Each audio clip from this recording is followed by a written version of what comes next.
So continuing with 3 minutes of Tehillim, we are up to Perek Yud Beis. Perek Yud Beis, Psalm 12. Lamnatseach al hashminis mizmor l'David.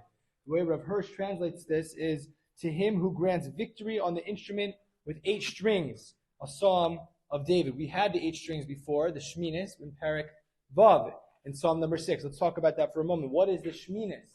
Some musical instrument that has 8 strings on it. So the Gemara in Erechin, Daf Yud Gimel on the Beis, tells us, Rabbi Yehuda Omer, Kinor shel Mikdash shel Shivas Niman, the kinor, the flute, or the harp of the Mikdash has 7 strings.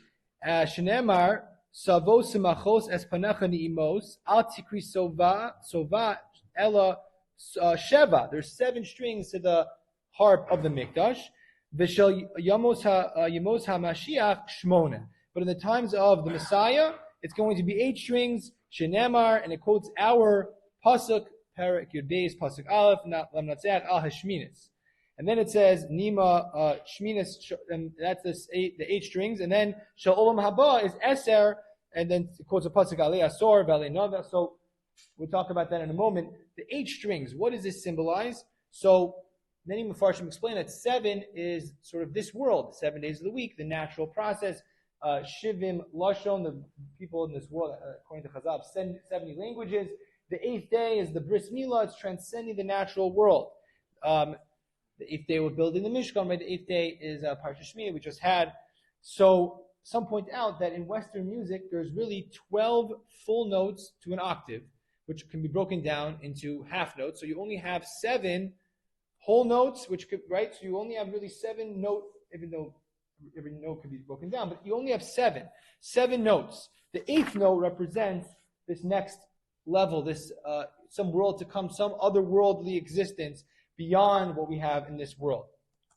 Now, how does this fit with the theme of the Perek? The theme of the Perek is a contrast between speech that is flattering or evildoers, deceitful, using speech in a duplicitous way. The Pasuk Gimel says, "Shavi dabru ishas re'eu svas chalakos b'lei b'levi daberu."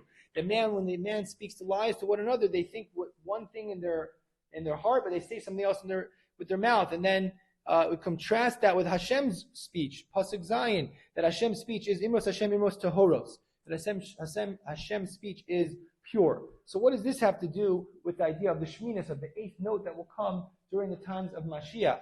And what does this have to do with music in general? So I thought perhaps the answer is that music is the way we take strings, we take wood, we take different physical elements, and we make music out of them.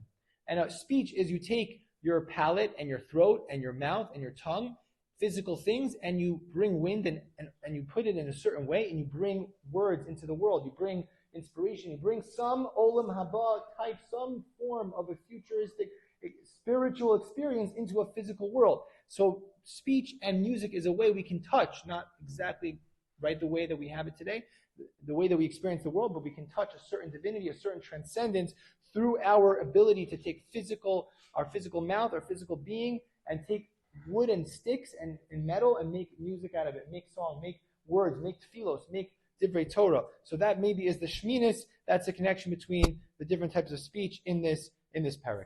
Okay, we will continue.